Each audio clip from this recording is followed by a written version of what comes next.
আসসালামু আলাইকুম রহমতুল্লাহি ওবরকাতুহু। সম্মানিত দর্শক, এরশাদ বিরোধী আন্দোলনের সময় যখন রাজপথ খুব উত্তপ্ত ছিল, তখন ছাত্রলীগ বা ছাত্রদলের যারা সভাপতি এবং সাধারণ সম্পাদক কেন্দ্রীয় কমিটিতে ছিলেন, তাদেরকে সবাই সংগ্রামী ছাত্রনেতা হিসেবেই জেনে আসছে। পরবর্তীকালে তাদেরকে নিয়ে অনেক বিতর্ক হয়েছে।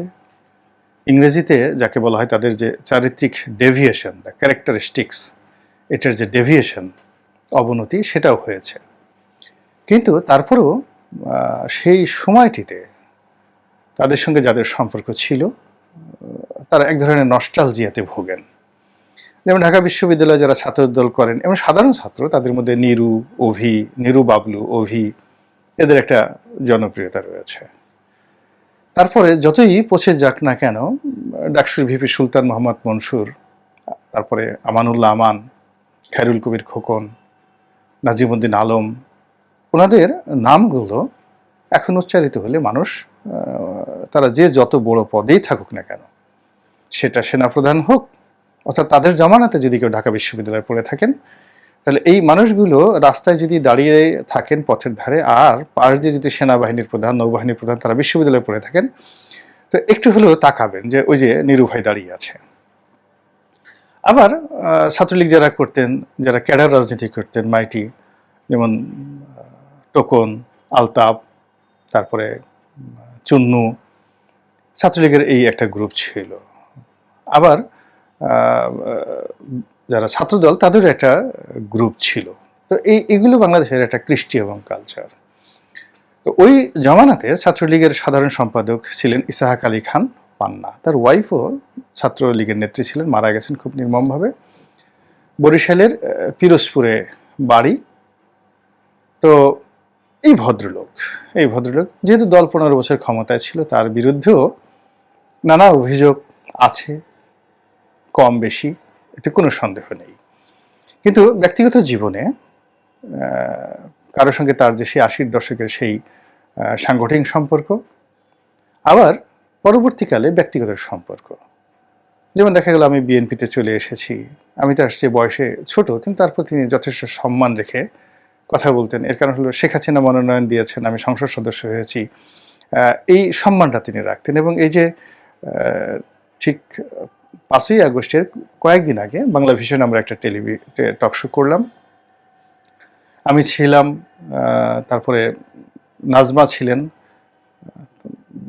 যেটা হলো যুব মহিলা লীগের যে প্রতিষ্ঠাতা সভাপতি বা সভানেত্রী, এবং সেই যে দামি নির্বাচনের পরে যে পার্লামেন্ট হলো, সেই পার্লামেন্টে তিনি সংসদ সদস্য ছিলেন। আর ছিলেন এই পান্না সাহেব। আর আমার সঙ্গে ছিলেন বিএনপির সাবেক সংসদ সদস্য এবং বিএনপি নেত্রী নীলুফার চৌধুরী মনি। অসাধারণ একটি টক শো আমরা করেছি এবং সেখানে আমরা কথাবার্তা বলেছি। তারপরেও তিনি খুব নস্টালজিয়াতে ভুগছিলেন যে আমি বিএনপির পক্ষে কথা বলছি, অথচ একটা সময় আমরা ছাত্রলীগের রাজনীতি করেছি, আমাদের সাথে একটা সম্পর্ক ছিল, হৃদ্যতা ছিল। আমি যখন কথাগুলো বলছিলাম, তিনি খুব অবাক বিস্ময়ে তিনি আমার দিকে তাকিয়ে ছিলেন, মনে বেদনা, এবং অনেকটা ভাইয়ের মতো, নিজের আপন ভাই যখন প্রতিপক্ষে চলে যায়, তখন বড় ভাই যেভাবে অসহায়ভাবে তাকিয়ে থাকে, ঠিক ওইভাবে তিনি তাকিয়েছিলেন এবং আমার কোনো কথার তিনি জবাব দেননি এবং দিতে পারেননি। এই ধরনের ব্যক্তিগত সম্পর্ক তিনি রক্ষা করে চলতেন। তো সেই মানুষটি ভারতে গিয়ে তিনি নিহত হয়েছেন। কেউ কেউ বলেন যে তিনি পালানোর সময় পাহাড়ে উঠতে গিয়ে তার যে হার্টবিট এটা বেড়ে যায় এবং হৃদযন্ত্রের ক্রিয়া বন্ধ হয়ে তিনি মারা যান। কেউ বলেন এটা। কিন্তু বেশিরভাগ মানুষ যেটি বলছে যে পালানোর সময় বিএসএফ তাকে গুলি করে মেরে ফেলে এবং এখনো পর্যন্ত লাশ বাংলাদেশের হস্তান্তর করা হয়নি।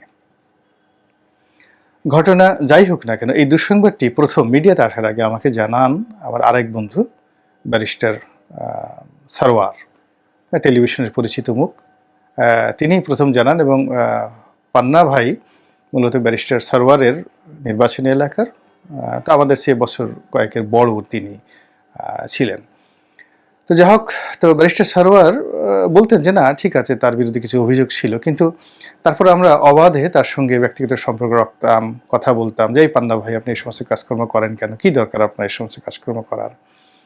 তো এইভাবে তার সঙ্গে একটা সম্পর্ক ছিল। তো সরোয়ার খুব যাকে বলা হয়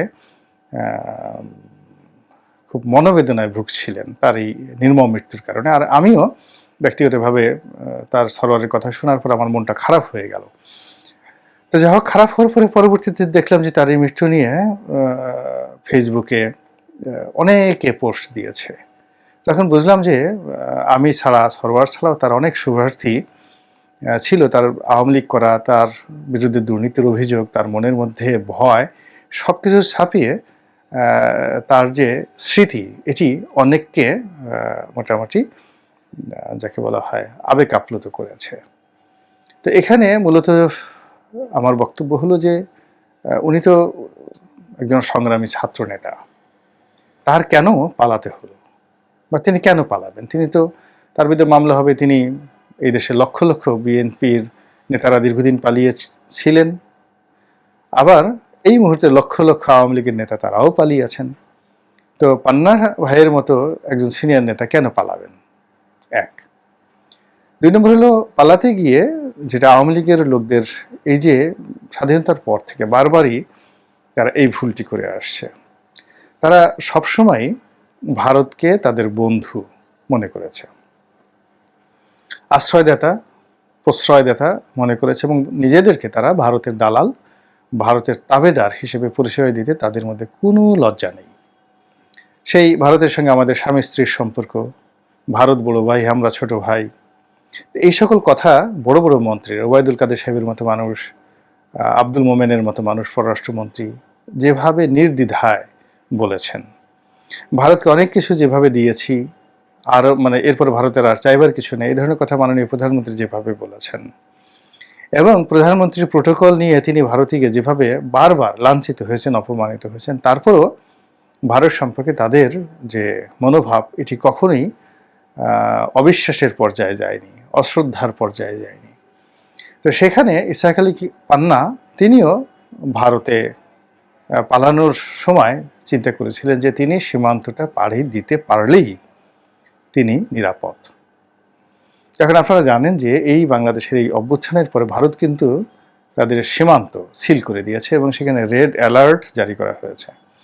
সীমান্তের গুরুত্বপূর্ণ স্থানে সেনা বাহিনীর চৌকি বসেছে, সেখানে সাধারণত ভারতের যে বর্ডার সিকিউরিটি ফোর্স বিএসএফ তারা দায়িত্ব পালন করে, কিন্তু কিছু কিছু গুরুত্বপূর্ণ জায়গাতে সেনাবাহিনী, ভারতীয় সেনাবাহিনী ডিপ্লয় করা হয়েছে এবং তারা সেখানে মহড়া দিচ্ছে, এবং বাংলাদেশ থেকে যাতে কোনো লোক যেতে না পারে তারা সেভাবে বন্দুক উঁচু করে রেখেছে। এখন বোঝার চেষ্টা করুন, আওয়ামী লীগেরা সবসময় মনে করেছে যে কোনো বিপদ বিপত্তি আসলে, সমস্যা আসলে তারা নির্ভয়ে নিশ্চিন্তে তারা ভারতে থাকতে পারবেন, পালাতে পারবেন, ভারত তাদেরকে আশ্রয় দেবে, এবং তাদের ভয় ছিল বাংলাদেশের সীমান্ত, বাংলাদেশের মাটি এবং বাংলাদেশের মানুষকে তারা বিশ্বাস করেছে। কিন্তু তারা ভারতের বন্ধু হিসেবে ভারতকে যেভাবে নির্দ্বিধায় বিশ্বাস করেছে, তার উপর এই যে ইসহাক আলী পান্না সাহেব, ইসহাক আলী খান পান্না, সেই পান্না ভাইয়ের যে লাশ, সেই আওয়ামী লীগের লোকের যে বিশ্বাস এবং আস্থা, সেই আস্থার উপর রীতিমতো চপেটাঘাত, জুতোর বাড়ি। একজন এরকম সিনিয়র নেতা, তার অনেক কর্মী মন্ত্রী হয়েছেন বিগত সরকারে, এমপি তো হয়েছেন শত শত। ইসহাক আলী পান্নার কমিটির অনেক কর্মী মন্ত্রী এমপি হয়েছেন, তিনি হয়তো হতে পারেননি, কিন্তু তিনি সে সকল মন্ত্রী এমপিদের সম্মান পেতেন। তো সেই মানুষটিকে ভারতের যে বিএসএফ তারা সরাসরি গুলি করে মেরে ফেলল। এর দ্বারা আওয়ামী লীগের লোকজন যদি এখনো শিক্ষা লাভ না করে, তাদের নীতি পরিবর্তন না করে, তাহলে আগামীতে তাদের রাজনীতি আরও ভয়াবহ পরিণতির মুখে পড়বে, এবং এদেশে যারা আওয়ামী লীগের নেতাকর্মী এখনও আছেন তাদের রাজনীতি জটিল এবং কুটিল হয়ে পড়বে। এবং বিচারপতি মানিক সাহেব ধরা পড়েছেন, তিনি বলেছেন যে তাকে প্রথমে নিয়ে যাওয়া হয়েছিল ভারতে, দালালেরা 15,000 টাকায় কন্ট্রাক্ট হয়েছে, তো সেই দালালেরা তার কাছ থেকে বুড়া মানুষ পেয়ে মোবাইল, তারপরে ব্যাগ, এবং ব্যাগের মধ্যে রাখা ৭০ লাখ টাকা, সেই সব টাকা তারা নিয়ে গেছে এবং তাকে মারধর করে আবার বাংলাদেশ সীমান্তে পাঠিয়ে দিয়েছে। এইভাবেই পত্রপত্রিকা এসেছে। তো বুঝেন যে ভারতীয় যারা ঠগ তারা কোন পর্যায়ের। আমি আরও কয়েকজন বিএনপির নেতা যারা ভারতে গিয়েছিলেন এবং সেখান থেকে তারা দুবাইতে গেছেন, তাদের যে দুর্বিষহ স্মৃতি, ভারতীয় লোকদের যে অসততা, কিভাবে তাদেরকে টার্গেট করে তাদের জীবনটা শেষ করে দিয়েছে। এই যে দেখুন এমপি আনার ভারতে গিয়ে যে নির্মমভাবে খুন হলেন, তাদের ভারতীয়দের সঙ্গে দীর্ঘদিন তাদের ব্যবসা ছিল, এবং এই ঘটনা ধামা চাপা পড়ে যাবে আমরা কোনোদিন হয়তো জানতে পারবো না। কিন্তু এই যে বাংলাদেশে আমরা হয়তো তার হত্যার প্লট বা চক্রান্তকারী আমরা খোঁজার চেষ্টা করছি, কিন্তু মূল যে কিলিংটা কেন ভারতে হলো। একইভাবে একজন খুব বিখ্যাত হম্বিতম্বি করা নেতা, তো তার কথায় অনেকেই বিরক্ত হয়, খুবই লম্ফঝম্প দিতেন বাংলাদেশে, এখন পালিয়ে আছেন। তো 2014 সনে যখন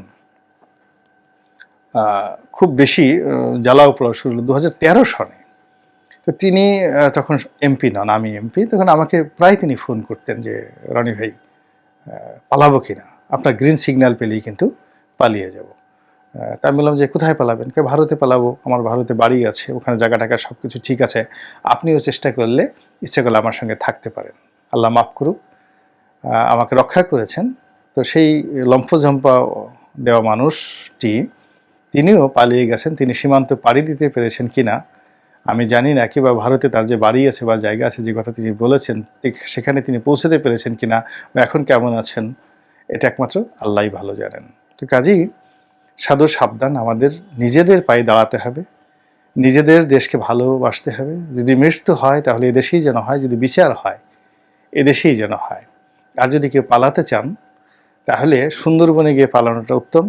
অ্যাটলিস্ট বলতে পারবেন যে, আপনার আত্মীয় স্বজন বলতে পারবেন যে সুন্দরবনে গিয়ে বাঘের পেটে গিয়ে আমার অমুক আত্মীয় মারা গেছে। শিয়ালের কামড়ে মরার চেয়ে বাঘের পেটে মরা অনেক অনেক সম্মানের। আল্লাহ আমাদের সবাইকে হেদায়েত দান করুন এবং হেফাজত করুন। আসসালামু আলাইকুম ওয়া রাহমাতুল্লাহি ওয়া বারাকাতুহু।